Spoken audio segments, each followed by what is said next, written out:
Hey, today's day 8 of the 30-day sobriety challenge.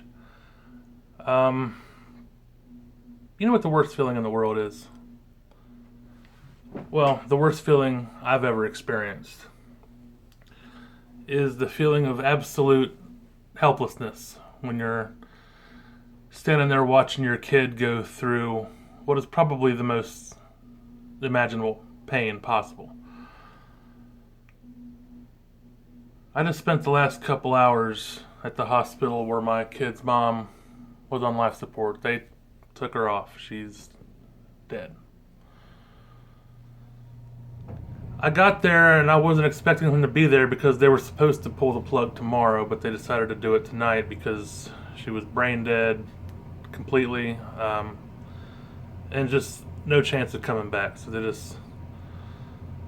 they pulled the plug tonight, and he was there, and I walked in, and I don't know how to describe that feeling. That kid stood by his mom's bedside the entire time, eyes locked on her, just hoping with everything that he had in him that she would just snap out of it and come back. When people would go away, I would look over at him, and he's leaning in, looking at her face, talking to her. I couldn't make out what he was saying because he was real quiet. It was just between him and what was left of her. And I don't know, man, just to see your kid in that situation and not being able to do anything about it, it's devastating. And he's right at that age, too. He's 14 years old, so he's old enough to understand the complete finality of death and how it's all over after that. He's smart enough to realize that he's not going to see her again in some kind of bullshit afterlife.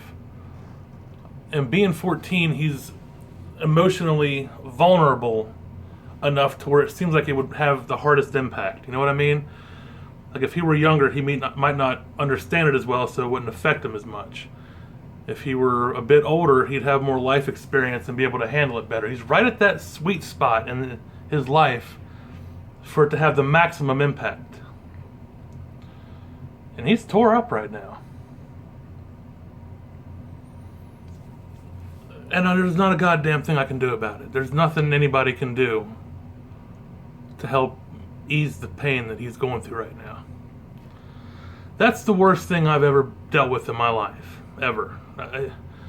Quitting drinking isn't shit compared to seeing your kid suffer right in front of you and not being able to do a goddamn thing about it. There's nothing worse than that. Christ, man.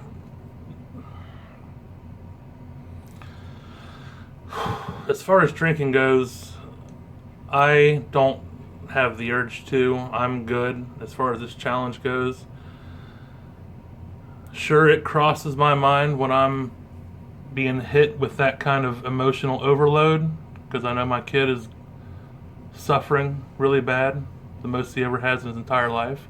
And he's always seen his mom like this. His mom's always been in rough shape as far as drugs and shit goes, and he's always known that. He's always hurt because he sees how his mom lived her whole life. So if there's any kind of silver lining, maybe he's relieved that he doesn't have to see her go through that anymore and she's finally done. I don't know. But this is the last I'll bring this up. This was just a crazy, unexpected monkey wrench in this 30-day challenge that nobody expected to happen. And it did, and we'll move past it. But the only thing I'm kind of worried about as far as this challenge goes is that I feel like I have it beat, but I don't want to give in to complacency. You know what I mean? I don't want to think that I have it beat, because that's when you fuck up. That's when you fail, when you think you have it beat before you actually do. I'm only 8 days in. It's not realistic for me to think that I have it completely beat. I can't start thinking that, because I've done that before, and then I think, like when I've quit smoking before or drinking before, I'll think that I have it beat a week or so in, and then I'll be like, okay, I have it beat. I can handle a beer. I can handle a cigarette and I'll be fine.